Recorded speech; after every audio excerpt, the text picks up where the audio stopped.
Bonjour à tous, c'est Pierre pour Technoid et bienvenue pour cette nouvelle vidéo. Aujourd'hui, on va parler du Nokia 7 Plus que j'ai reçu de la part de Nokia. Et je remercie d'ailleurs GeekMPS pour m'avoir donné le mail parce que c'est un peu introuvable là-dessus. On y reviendra, mais en tout cas, voilà. Ce qui fait que le Nokia 7 Plus, alors Nokia étant revenu, pour ceux qui n'avaient pas trop suivi, qui a eu quelques absences, il faut savoir qu'à la base Nokia était avec du Windows Phone, qui est mort, et Windows en fait avait racheté la part mobile de Nokia.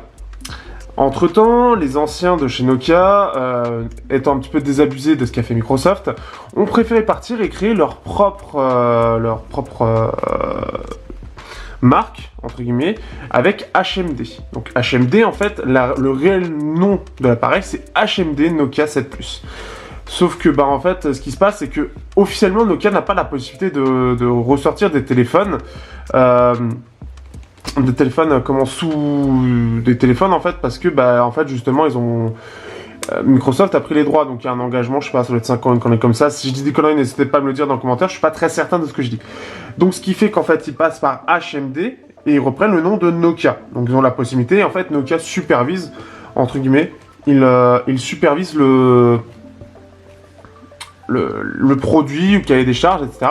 Mais en soi, c'est HMD qui conçoit le smartphone et Nokia, en gros, fait de la supervision dessus, regarde un petit peu ce que ça vaut, approuve en gros le téléphone. Entre guillemets, c'est ça. Hein. Et voilà un petit peu donc le Nokia 7 Plus. Bon, là, on est sur la deuxième année où Nokia sort des téléphones. Et là, on a la version milieu de gamme. On devrait avoir un nouveau Nokia 9 qui devrait arriver, tout le monde en parle en tout cas. Là, on est sur du milieu de gamme avec un Qualcomm 660, un S660, 6 pouces 18 neuvième Full HD+, un IPS, un capteur avec des optiques Zeiss, donc la partie optique c'est le côté lentille, et du 12 mégapixels et 13 mégapixels, et un capteur 16 mégapixels à l'avant. On a le système Dual Sight, en fait, donc les deux côtés en même temps. Ça, on en reparlera dans le test. Ceux qui avaient apprécié ça sur le Samsung, d'avoir en fait à la fois l'avant et l'arrière pour pouvoir prendre une photo ou filmer, vont l'apprécier sur celui-là. C'est la petite touche de la part de Nokia de ce point de vue-là.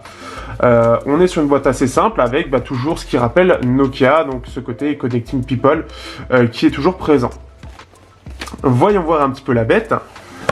Et hop, on se retrouve avec une boîte qui est assez simple en soi. Alors je vous avoue, j'ai déjà pris en main le mobile pour ceux qui me suivent sur Twitter. Mais voilà la présentation. Il est bien encadré. On va enlever cette partie-là. Donc voilà le téléphone. On peut voir que je l'utilise. Donc un téléphone qui, pour le coup, je le trouve assez sympathique. On va monter les ISO pour que vous voyez un petit peu mieux. Donc voilà un petit peu avec mes petites traces de doigts chéris que beaucoup aiment, je le sais. Mais voilà le téléphone que je trouve personnellement assez classe et bizarrement il me rappelle très bien du Nokia, on y reviendra. Ensuite, hop, nous avons bien évidemment, hop, alors ici voilà forcément c'est un poil trop, le tiroir SIM, pour justement ouvrir le tiroir SIM, donc le petit point. On a une coque, quelque chose qui devient habituel chez Android. Donc une coque souple. Un petit peu pour ceci. Hop, on a ça. Après, on a tout ce qui est... Alors là, c'est bien parce qu'au moins, c'est dans toutes les langues. En fait, on a un petit guide en fait pour mettre les choses. Donc on l'a en français. Donc ça va être les petites choses sympas. Bon, là, on a toutes les langues d'un coup. Avec toute... là, c'est la partie produit. Ah, c'est assez marrant, les mecs, on voit tout. Alors, est-ce que c'est pour notre version? Je sais pas. Informations relatives aux produits à la sécurité. Bon, c'est... Voilà. Et on a ici, ça va être normalement tout ce qui est chargeur. Et il n'y a plus rien. Le chargeur est un manquant sur cet appareil. Bon, c'est pas grave. Mais normalement, bien évidemment, vous avez un chargeur, alors qu'il doit être normalement quick charge en plus de ça, et le câble USB type C et les écouteurs. Bon, bizarrement, la personne avant moi a gardé juste les écouteurs. Bon, ce qui fait que ça va être rapide au niveau de l'unboxing, mais bon, vous aurez compris, vous savez très bien à quoi vous attendre. Bien évidemment, le câble, le chargeur. Voilà un petit peu pour cela. Alors, hop, on va remettre comme c'était très rapidement. On va passer à la prise en main directement. De toute façon, au bout de 5 minutes. Bon, ça, j'aurais pas fait trop long. Alors, ce petit téléphone. Alors, hop.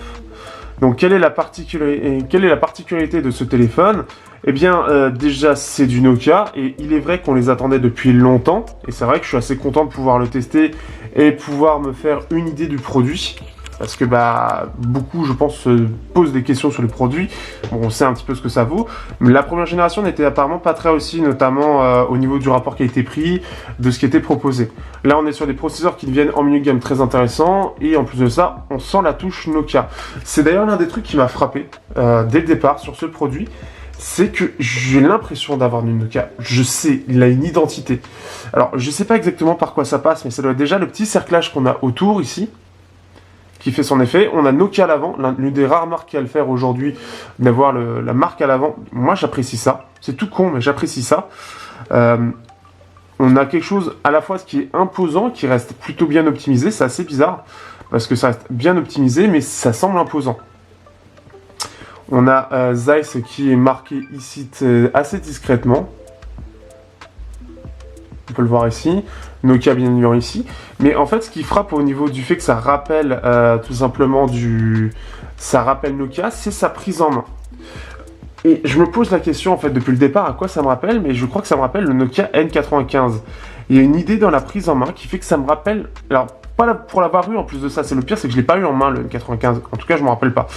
Mais bizarrement, dans les choix esthétiques, il y a quelque chose qui fait que ça me rappelle ces produits-là. Les produits avant Windows Phone, qui étaient les derniers produits phares, ça devait être le Nokia N8, je sais pas exactement, mais ça me rappelle Nokia, et j'ai l'impression que ce soit au toucher, que ce soit au niveau de la prise en main, que ce soit... il y a un truc qui fait que ça me fait penser à du Nokia. Que de toute façon, ça me fait penser à du Nokia. Alors en plus de ça, il est assez lourd, hein, il est quand même assez lourd, et il semble très robuste. Je sais pas quelle est la matière utilisée, mais il est un peu lourd déjà, et le matériau utilisé semble de très très bonne qualité, mais vraiment très bonne. Hein. J'ai l'impression d'avoir un pavé.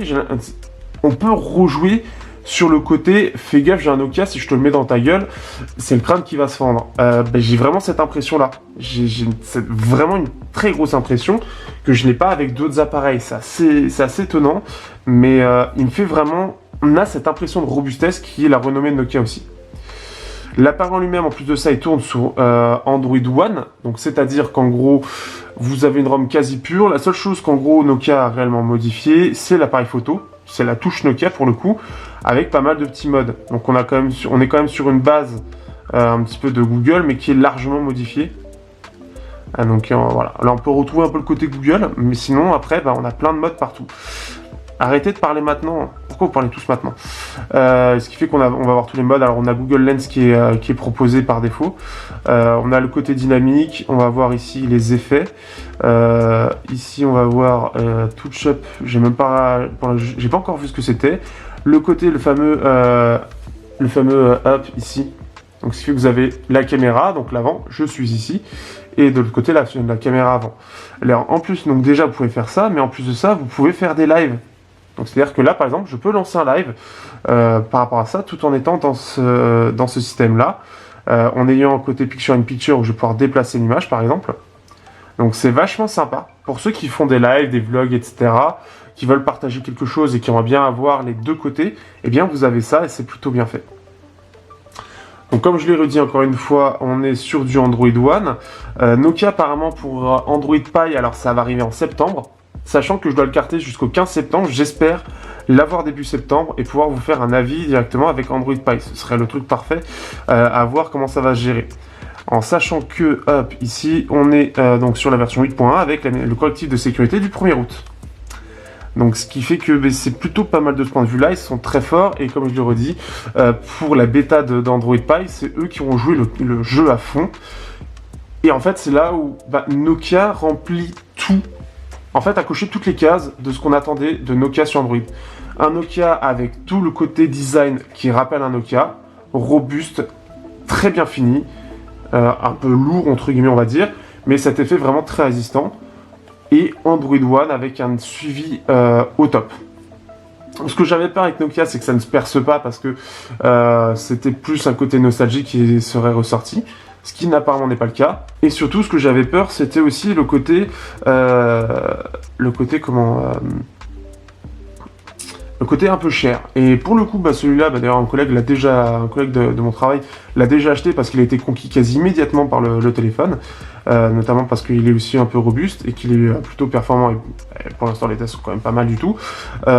Et le truc, c'est que bah, il est pas très cher. Et c'était le gros doute que j'avais personnellement par rapport à Nokia, c'est que ce soit cher. Donc là, c'est ce qui fait qu'il est pas cher, sous Android One, robuste, et que en plus de ça, il est dual SIM ou port il a un port SD, donc SIM plus SD.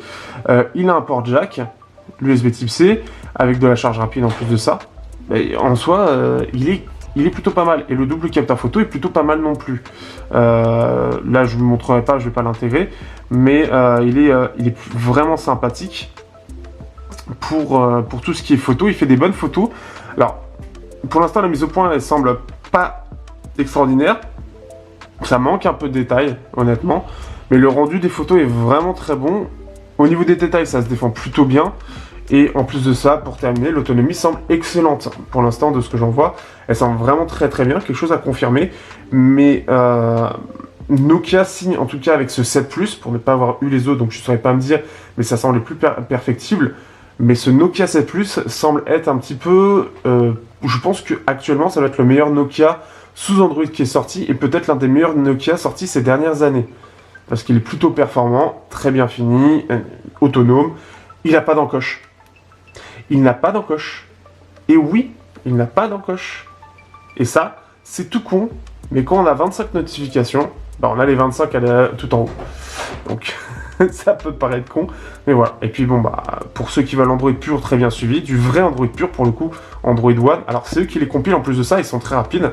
Et ben, voilà un petit peu ce à quoi on peut s'attendre. Donc pour l'instant, je vous avoue que le test risque d'être très très très positif.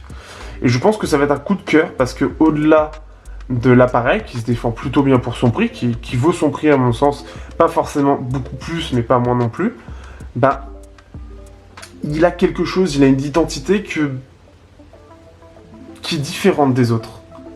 Ça semble tout con et pourtant il est sous Android One, mais il est différent des autres. Il est pas pareil, c'est différent, tout simplement. Voilà un petit peu pour cette prise en main. Si vous avez des questions, n'hésitez pas tout simplement à les mettre dans les commentaires. Et on se retrouve tout simplement lors du test. Alors là, je pense que ce sera, je vais prendre mon temps et je vais surtout attendre de savoir la date de Android Pie pour pouvoir vous sortir le test. Si je peux le sortir sous Android Pie, ce serait parfait. Ce serait le must. Et ça montrerait qu'en plus de ça, Nokia est le plus réactif. Il le montrait déjà par les bêtas, mais là, ça va être encore mieux. Et là, ça va faire plaisir. Donc si je peux vous montrer comme ça, ce serait parfait. Mais en tout cas, pour l'instant, Nokia, chapeau. Je découvre, pour le coup, je redécouvre la marque sous un nouveau jour. Et c'est un jour qui me plaît beaucoup et qui réussit le pari d'arriver sur Android et de frapper fort. Allez, à bientôt pour le test sur Teknoid.